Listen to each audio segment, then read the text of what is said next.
Now, the war between Israel and Hamas has become an international focal point and is sharply dividing opinion. The United Nations General Assembly on Friday passed a resolution calling for an immediate humanitarian truce between Israel and Hamas and demanding aid access to Gaza. Palestinian ambassador to the UN, Riyad Mansour, welcomed the resolution with open arms and thanked the member states who voted in favor.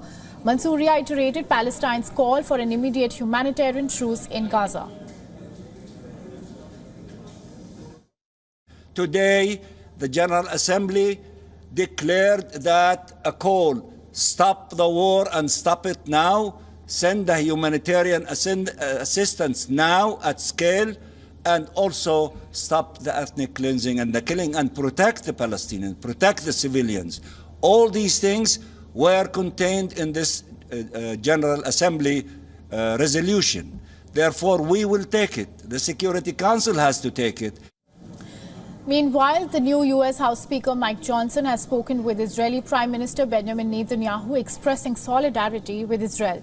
Johnson took to social media platform X and he wrote, "Israel faces an existential threat daily. They're surrounded by hostile neighbors who don't acknowledge their right to exist. We are united with our greatest ally." The European Union has also reiterated its position, calling Hamas's attacks terror activities. EU is urging Hamas to release Israeli hostages without any precondition.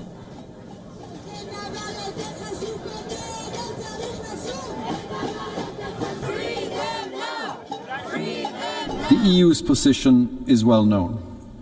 The EU reiterates our condemnation in the strongest possible terms of Hamas for its brutal and indiscriminate terrorist attacks across Israel.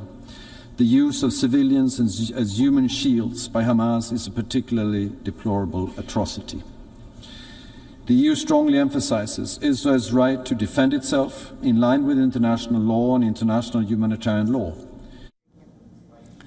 Meanwhile, the international non-governmental organization Human Rights Watch believes that the near-total telecommunication blackout in Gaza risks providing cover for quote-unquote mass atrocities.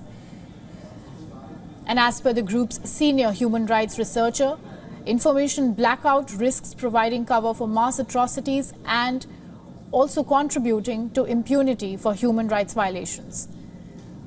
India too has abstained from voting at the UNGA.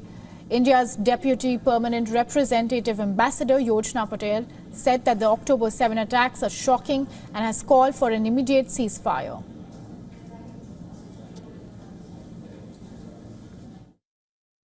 Civilians, especially women and children, are paying with their lives. This humanitarian crisis needs to be addressed. We welcome the international community's de-escalation efforts and delivery of humanitarian assistance to the people of Gaza.